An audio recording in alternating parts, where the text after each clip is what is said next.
Hi guys, good afternoon. Pag-usapan lang natin yung mga requirements sa pag-renew ng CPC. Nga pala guys, sa mga hindi nakakaalam, yung CPC, ito yung pinaka-franchise natin para makabiyahe dito sa TNBS. So, yung una, pag-apply natin, habang wala pa yung CPC, ang binibigay sa atin ni LTFRB ay yung PA muna or yung tinatawag na Provisional Authority. So, pag lumabas na yung Provisional Authority mo, i-renew mo lang ng i-renew yan hanggang sa lumabas na yung iyong CPC. So ang CPC mo naman, ang unang labas niyan, pag binigay na ng LTFRB, ang unang labas niyan, ang expiration date niyan ay 2 years ang validity niyan. So kung kailan nilabas, for example, katulad ng sa akin December, so ang expired niyan after 2 years.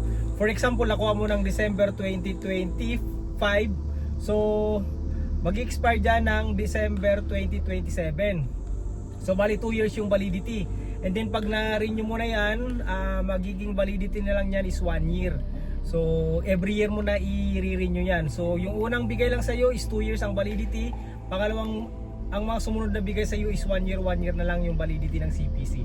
So pag-usapan natin ngayon yung mga requirements, kung ano-ano nga ba yung mga requirements. Dahil nga pumunta ako ng lawyer nung nakaraan dahil lumabas na yung CPC natin, kinuha natin yung mga requirements and nag-ask na rin tayo ng mga requirements kung paano nga ba mag-renew ng CPC dahil syempre dapat handa na tayo and alam na natin yung mga proseso bago pa mag-expire yung ating CPC para alam na natin and hindi na tayo maging hassle and ma-prepare na natin din yung mga kailangan dokumento sa pag-renew ng CPC.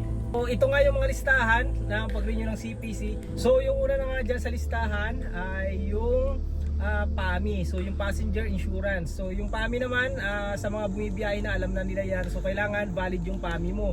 Madali lang naman yan. Ako kumukuha ko ng PAMI doon sa may malapit sa LTFRB. So ang bayad doon is 2,600 mahigit.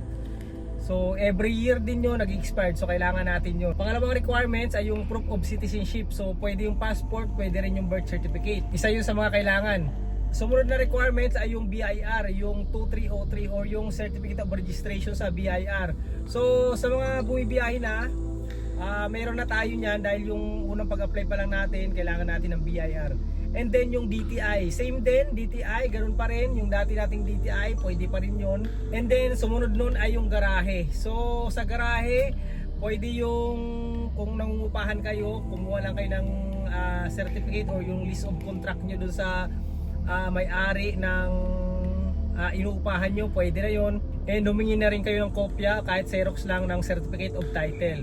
Or kaya naman kung wala naman or kung may kakilala naman kayo na kaibigan nyo, so humingi lang kayo ng certificate na pinapagamit nila yung kanilang garahe sa inyo. So pwede na yun, tinatanggap na yun. Nga pala guys, yung sa garahe hindi naman necessary na kung saan ka nakatira doon yung garahe mo. Pwede naman kung may property ka, kung for example taga Makati ka, tapos may property ka sa Cavite na mayroon namang garahe, so pwede na yun, pwede mo gamitin yung yung title nun para i-submit doon sa LTFRB. And then Xerox copy ng iyong driver's license. And then next is NBI. Yes, kailangan natin ng NBI. And police clearance, kailangan din natin ng police clearance. So madali lang naman yan, kumuha ng NBI at police clearance. And then ang sumunod ay yung ORCR. Nga pala guys, ito yung pinakakailangan, yung OR. So lagi naman yan, nire-renew naman natin yan. Pero yung CR, kailangan naka-public na yung CR mo. So yun yung isa sa mga requirements para ma-renew mo yung CPC mo. Kailangan naka-public na yung Certificate of Registration mo. So actually guys, ang mga requirements ngayon halos same lang nung nag-apply tayo ng CPC. Yung pinakaunang apply natin sa TNBS, di ba nagsubmit tayo mga requirements sa Grab or kaya sa anumang TNC. So halos same lang din yung requirements. Ang nadagdag lang dyan ay yung Certificate of Registration na naka-public. So kailangan kasi pag natanggap na natin yung CPC natin, kailangan natin mapapublic muna. So gagawa ako ng video kung paano magpapublic ng sasakyan, kung ano yung mga requirements. So actually ang dami ng requirements para mai-public yung iyong sasakyan. So isa yan sa mga requirements doon para makapag-renew ka ng CPC. So pag hindi mo yan ma-renew, so magkakaproblema tayo and then pwede yan ma-dismiss ang iyong CPC. And nga pala guys, kailangan din natin ng bank statements. Kailangan din natin kumuha ng bank statement doon sa bangko. Kailangan may deposit tayo na worth 20,000 pesos. And then nga pala guys, isa pa sa mga requirements ay picture. So kung dati di ba pinicture natin yung sasakyan natin na may dyaryo, so ganun din kailangan din natin mag-picture ng sasakyan natin. So lahat ng side, kailangan natin picturean and i-print dahil isa yan sa mga requirements sa pag-renew ng CPC. So overall, ganun pa rin kung paano tayo nag-process ng ating CPC dati, ganun pa rin yung mga requirements na kailangan natin sa renewal. Provided lang na kailangan yung CR natin or yung Certificate of Registration ay naka-public na. So yun lang guys, maraming salamat. Sana nakatulong sa inyo yung video natin.